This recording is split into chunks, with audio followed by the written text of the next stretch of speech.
Sorry, it's me, Renee. I'm back. This one I had a plan to film, have posted last week, and then life happened. But here we are, and it's not like unrelevant now. So yeah. So as you see from the title, this is all about movies and women. It's Women's History Month, and that means a lot. It means, I suppose say it means you have to. One of the ways to celebrate that is to read about women for history. You could read non-fiction, fiction. You could go into a march, the 8th of March, 8th of March, 8th of. You can go in a march on the 8th of March. You could go protesting. Lots of different things you could do. Like I've walked in a women's march. I've not done it all the time. I've been to like lectures before. This year, like last Friday, because now it's a week since Women's International Women's Day. And yeah, this year I ended up just having some friends over, watching Legally Blonde, which is also a fun way of celebrating because Legally Blonde is just such a empowering woman movie. So yeah, here I am gonna talk about some women movies. Women movies. That sounds a bit weird. Okay, empowering movies. I'm just gonna say. Sorry. I'm just gonna call it empowering movies. Um. So like you have some examples like Leo, as you said, Leo Blonde. I mean, it's just. I mean, we all know Leo Blonde. Even if you haven't seen it, you know about it.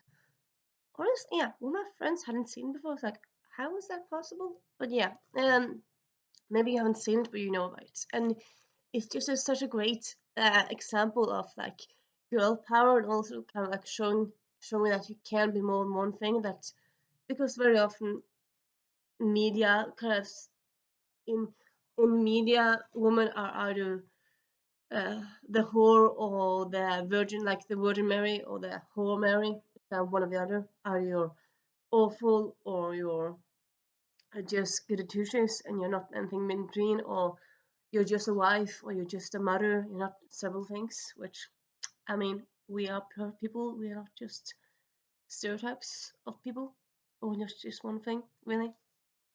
So yeah, this it just shows off that you can be uh, loving of um, loving of fashion and looking nice, but still knowing how to use the law for your own good, and yeah, to also that's being a law student doesn't mean that you have to be cynical. That you can still want to fight the good fights, and yeah, it's just such a great movie.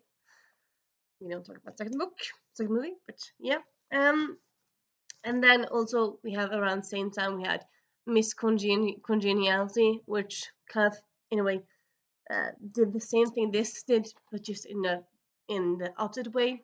Because Miss Congeniality had like the tomboy person, the person who didn't like to dress up at all, but she like was a badass female FBI agent.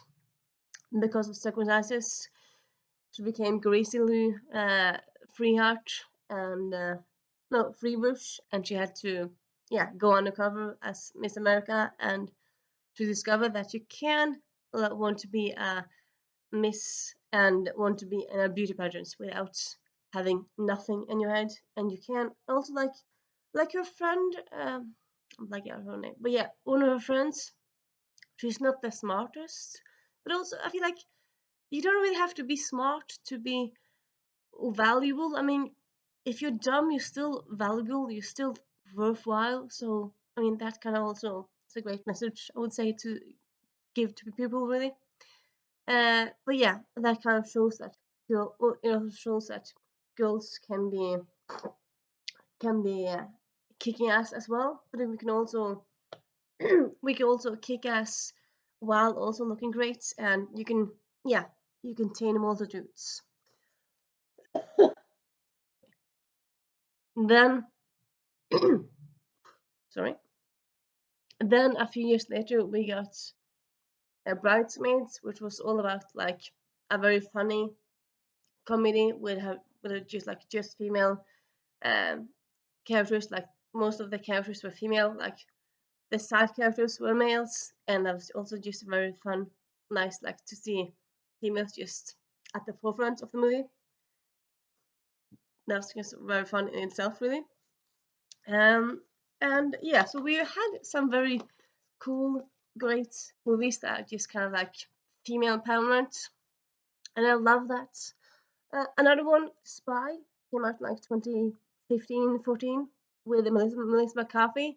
I love they both, because it just both kind of parody spy movies, but it's also like the spy boss is a woman, Melissa McCarthy is a woman, the villain is a woman. Like it has women in all these like big parts in it, and it's just like also a great movie.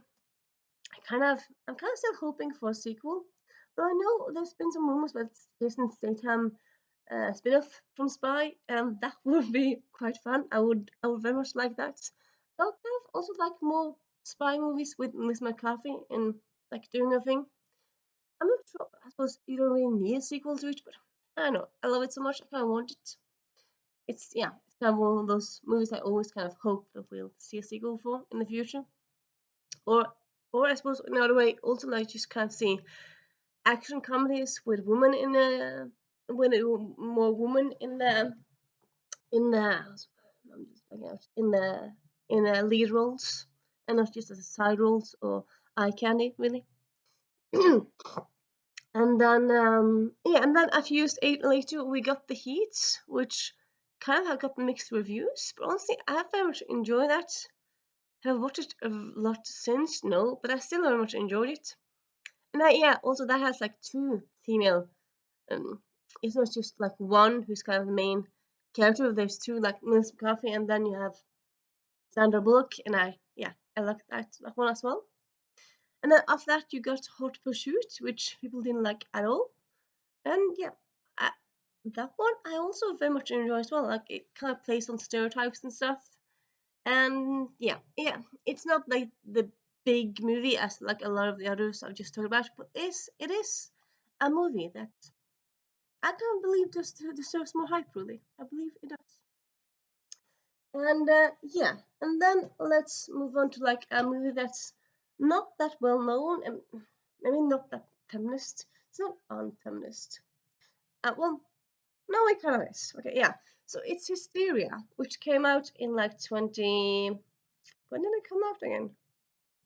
I want to say 2011. Yeah, it doesn't. I suppose it doesn't really matter when it came out. But anyway, it's a story about how the vibrator became a thing.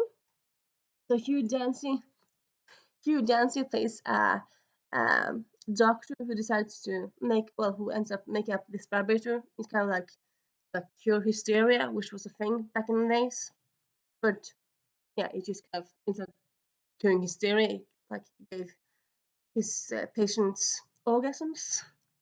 And then you have his love interest, which is Mortimer Granville. No, no, yeah, Emily. That's a good thing. Like, what is her name again? Yeah, Emily. She's son of a son. Sorry.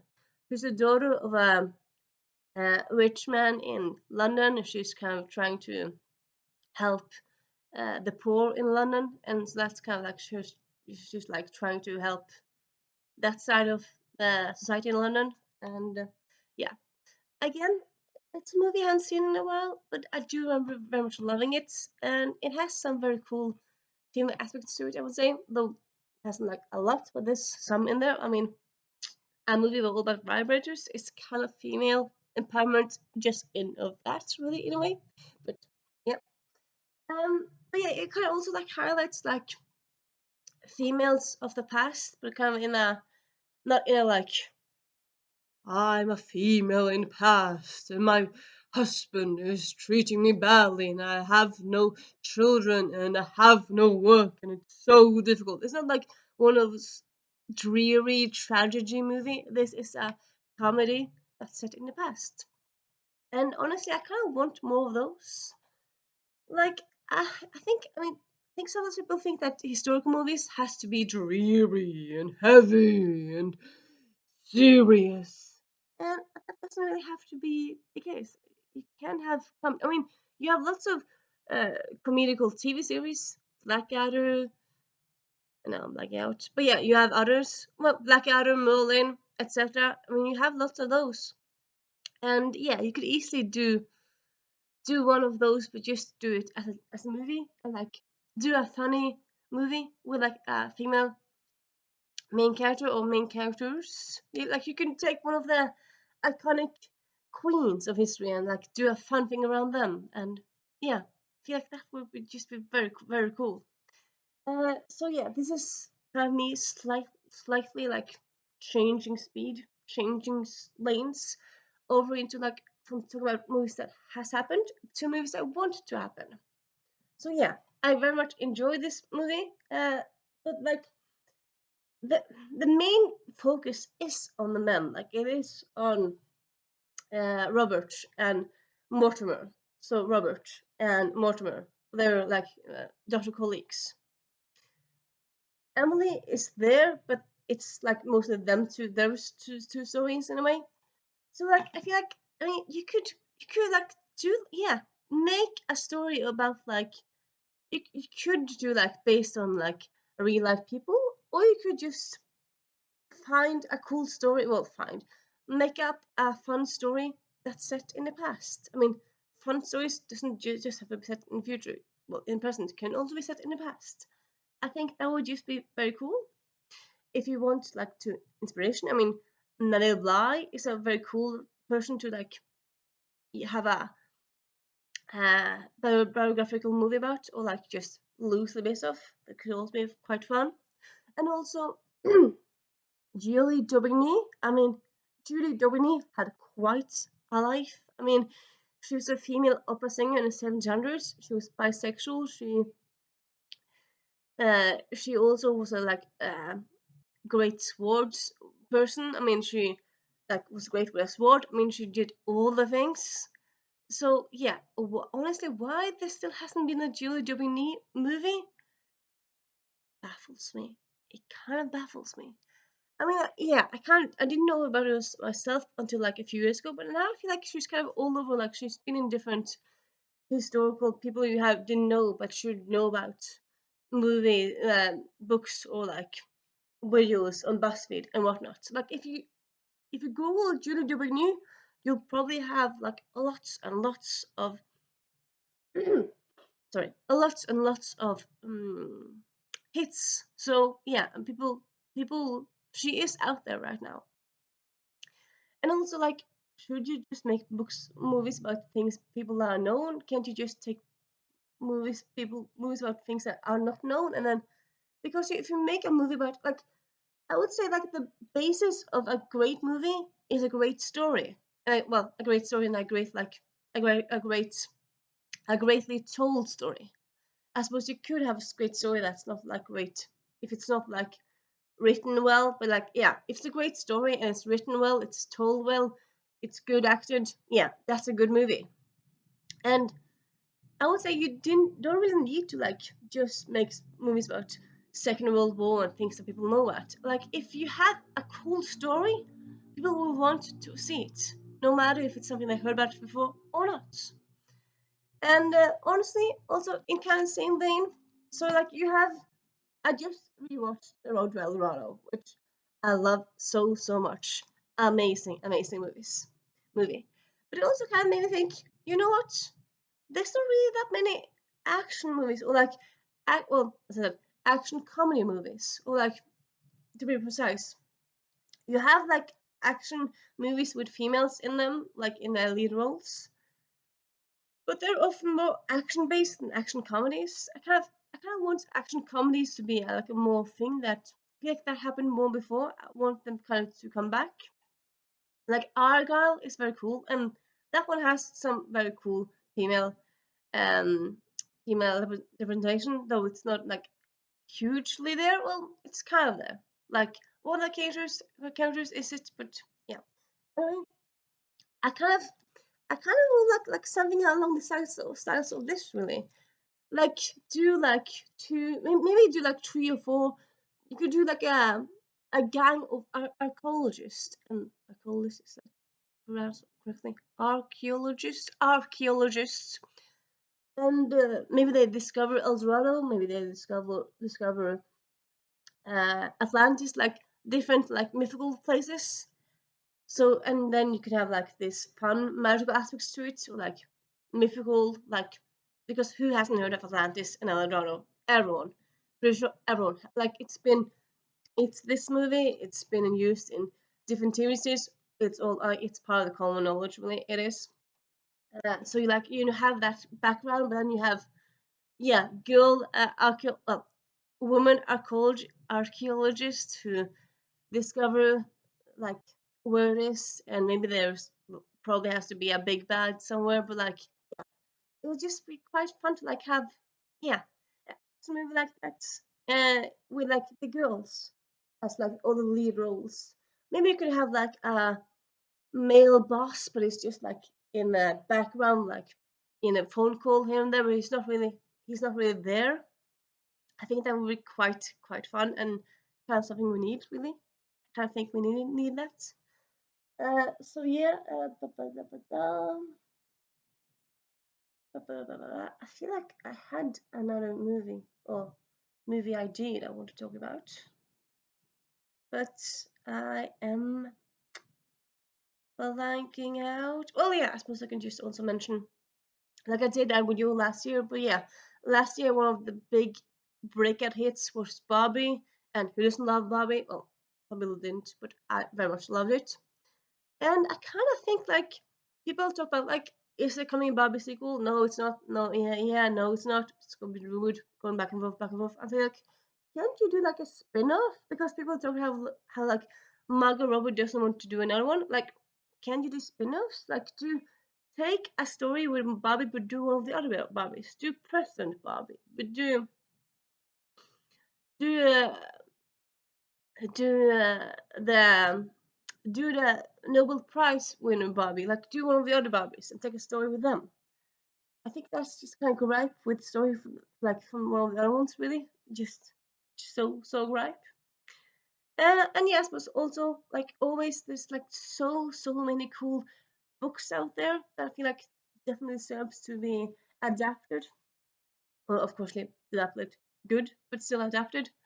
That are just kind of ripe with like lots of female representation. I suppose also like one thing kind of I kind of hope that we ever get a Bright Young Can Do adaptation, because this is a YA book based on the suffragettes, which you don't really see that much at all, but you don't really see it from like the younger woman's point of views. And here, this is a cast of characters, so you have being a suffragette from the rich point of view, from the middle class point of view, from the poor point of view. So you have from all point of views, and yeah, I feel like this definitely deserves an adaptation. And then you have Murder on a School Night by Kate Weston. Came out last year, but it's an amazing story. I mean, it's just so funny, so feminist filled, and yeah, like one of the big plots is period products, and it's just it's just amazing. I mean, yeah, we got Moxie like 8 years ago. But other than that, we haven't really had that much like girl power, like teen based movies. And I feel like it could be quite fun to like have more teen based stuff like that, because yeah, it's quite fun to have that when you're a teen. Of course, I will say that as well, but like yeah, if you're 13, 14, 15 and you haven't really seen that many movies geared towards you about feminism, and if you see one of these adapted, it's like, wow, it's gonna change your life. So I feel like that's definitely something the world deserves, really, in a way. And yeah, that's kind of me being female, female, female film daydreaming and film babbling. And yeah, if you enjoy this, put down a film emoji or a girl emoji, or if you have comments on any of what I said, please comment that. And yeah, See you soon. Bye. Oh, have a nice weekend.